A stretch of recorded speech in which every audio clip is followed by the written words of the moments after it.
Halo guys, halo semuanya, apa kabar? Semoga sehat selalu. Kembali lagi bersama Mimin. Di video yang boring ini, kita akan membahas film yang berjudul Jung-i yang disutradarai oleh Yeon Sang-woo. Menceritakan seorang anak yang ingin menghidupkan kembali ibunya dengan cara memindahkan otaknya ke tubuh robot menggunakan peralatan yang canggih. Bagaimana cerita selengkapnya? Tanpa basa-basi lagi, kita mulai videonya. 1, 2, 3, go! Let's go!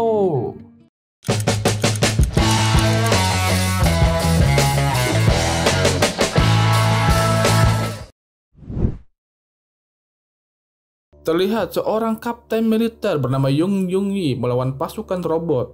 Dia melawan pasukan robot yang dilengkapi senjata canggih. Karena tingkat kesulitan misi yang dia jalani membuatnya gagal melakukan misi ini.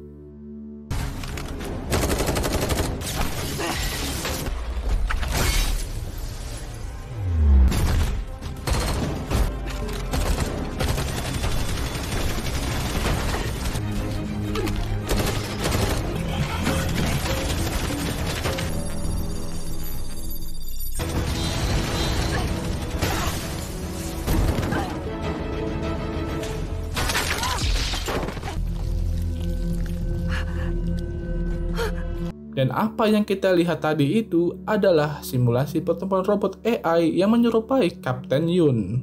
Ternyata bumi sudah tidak bisa dihuni lagi oleh manusia. Terpaksa manusia harus tinggal di penampungan yang dibuat di luar angkasa. Mereka memiliki tekad yang kuat yang harus bersaing satu penampungan dengan penampungan yang lain. Karena hal itu terbentuklah Republik bernama Adrian yang memerangi umat manusia. Manusia yang berada di luar Republik Adrian berupaya untuk melawan mereka demi menghentikan permusuhan yang sudah terjadi. Kapten Yoon memiliki kemampuan yang hebat, namun sayangnya dia mengalami koma yang sudah puluhan tahun akibat perang. Hal itu membuat perusahaan tertarik menggunakan otaknya sebagai bahan untuk robot tempur AI. Sehingga terciptalah sebuah laboratorium bernama Kronoid yang menciptakan robot tempur AI sebagai senjata dalam perang. Proyek penciptaan AI menggunakan data otak manusia ini dinamakan Jung-i sesuai nama belakang Kapten Yoon. Dan pemimpin penelitian ini yaitu putri dari Kapten Yoon bernama So-hyun. Dia memiliki tekad yang kuat untuk menghidupkan kembali ibunya dan berharap Kapten Yoon bisa kembali masuk ke medan pertempuran melawan Republik Adrian. Walaupun proyek ini masih belum ada perkembangan yang signifikan, tetapi So-hyun meyakinkan para petinggi jika proyek ini pasti akan membuahkan hasil. Setelah pertemuan dengan para petinggi, So-hyun melakukan uji coba pada robot Kapten Yoon. Walaupun dia robot, tetapi Kapten Yoon masih bisa merasakan kesakitan layaknya manusia. Dan apa yang dirasakan oleh robot Kapten Yoon bisa dikendalikan menggunakan teknologi yang So-hyun kembangkan. Setelah 17 kali percobaan, masih belum ada perkembangan untuk bisa mengendalikan robot tersebut.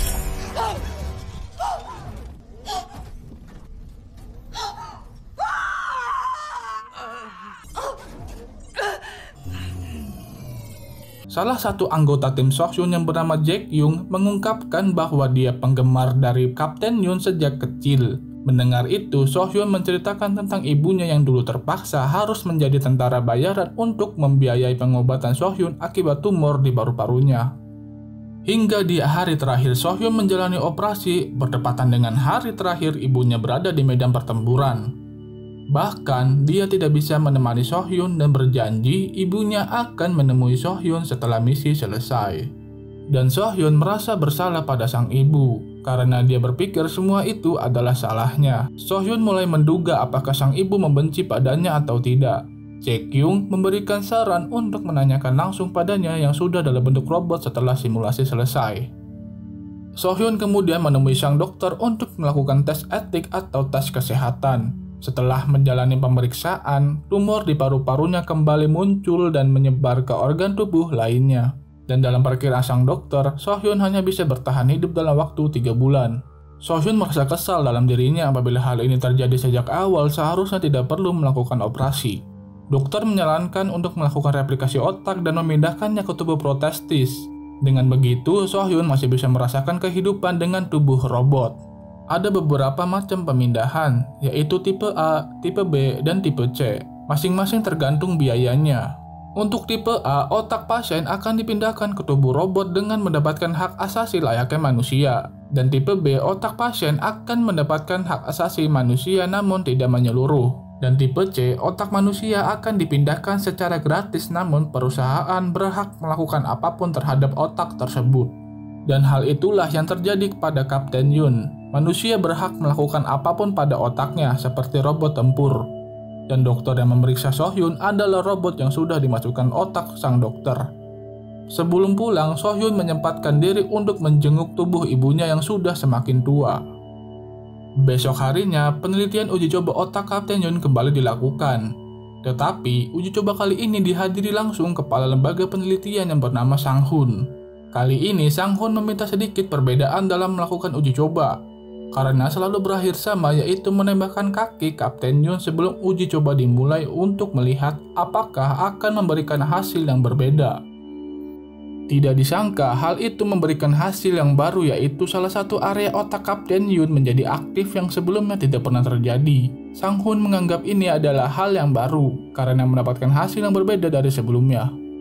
Kemudian Sang Hun, Sohyun, dan yang lainnya pergi ke markas pusat Kronoid setelah mendapatkan hasil yang baru dan melaporkannya pada pimpinan mereka. Namun di hari itu pemimpin tidak bisa hadir dan mereka harus melaporkannya kepada direktur pengembangan produk yang bernama Lee Se-yeon. Lee Se-yeon memberitahu jika pengembangan robot tempur AI akan dibatasi, yang menandakan pengembangan robot Kapten Yun sebentar lagi akan diberhentikan. Sang pemimpin datang ke tempat penelitian robot Kapten Yun. Sang Hun dan Sohyun menemui pimpinan untuk memastikan informasi tersebut. Tidak disangka ternyata Sang Hun selama ini adalah robot AI yang dikembangkan langsung oleh pimpinan dengan menggunakan otaknya sendiri. Dia dijadikan tangan kanan yang bisa dikendalikan sesuka hatinya. Pimpinan memberitahu bahwa perang akan segera berakhir dan penelitian robot tempur AI akan segera dihentikan digantikan dengan penelitian robot yang bisa mengerjakan pekerjaan rumah. Oleh sebab itu, pimpinan menyuruh Sohyun untuk segera menyelesaikan penelitian robot Kapten Yun. Sang Hun kesal atas informasi dari pimpinan, dan Sang Hun melakukan segala cara untuk menyelesaikan pengembangan robot Kapten Yun. Sang Hun melakukan hal nekat dengan memotong bagian tubuh robot Kapten Yun agar mendapatkan respon yang berbeda seperti simulasi sebelumnya. Sohyun melihat itu menghentikan tindakan Sang Hun. Walaupun itu tubuh robot, tetapi ibunya masih bisa merasakan sakit. Dan Sang Hun menodongkan pistol ke arah Sohyun atas tindakan yang dilakukan Sohyun.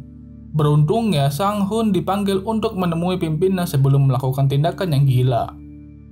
Sohyun mengatakan penelitian berakhir dan meminta semua data Kapten Yun diberikan kepadanya. Kemudian Sohyun memeriksa semua data Kapten Yun dan ada pemindahan data yang dilakukan oleh Jae Kyung. Tidak disangka data robot Kapten Yun digunakan untuk robot yang seksi.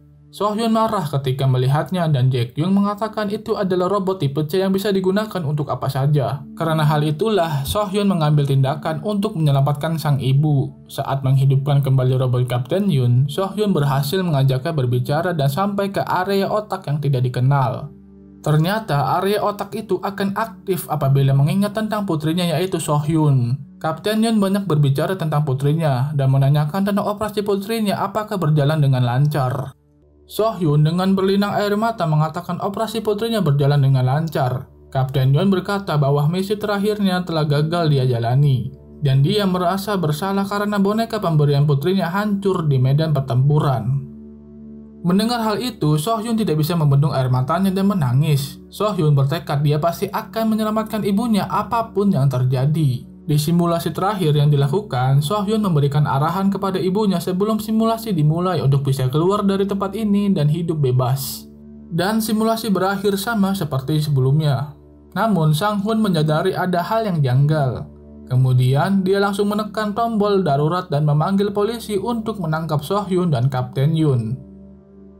Pertarungan Kapten Yun dengan robot penjaga pun terjadi sesuai apa yang sudah direncanakan Sohyun. Dia memindahkan otak ibunya ke tubuh robot penjaga untuk mengelabui polisi yang datang ke tempat kejadian.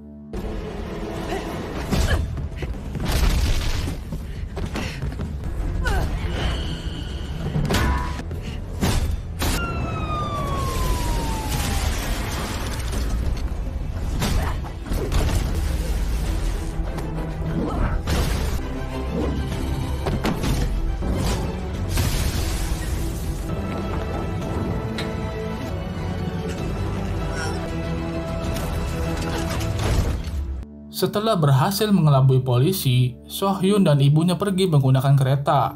Namun Sang-hun ternyata berada di kereta itu. Sohyun sempat beradu mulut dengan Sang-hun. Namun Sang-hun tiba-tiba menembak ke arah Sohyun.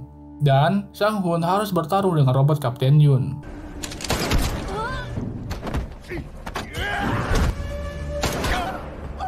Salah satu tembakan peluru berhasil mengenai mata Sang-hun dan terlihat mata robotnya. Sang-hun terkejut akan hal itu.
Setelah pertarungan yang sengit, akhirnya Kapten Yun berhasil mengalahkan para polisi dan juga Sang-hun. Sohyun mengatakan kepada ibunya untuk segera pergi, karena dia ingin ibunya merasakan yang namanya kebebasan. Dan Sohyun akan menahan para polisi yang mengejarnya. Lagi pula hidupnya sudah tidak lama lagi. Menurutnya inilah hal terakhir yang bisa dia lakukan untuk ibunya. Sebelum berpisah, ibunya memeluk Sohyun untuk yang terakhir kalinya. Dan film pun berakhir. Oke, itulah yang bisa Mimin ceritakan tentang film yang berjudul Jung-i. Like and share jika kalian suka video ini. Dan jangan lupa tekan tombol subscribe dan loncengnya supaya kalian mendapatkan notifikasi video baru. Kalau begitu, sampai ketemu di video selanjutnya. Bye-bye.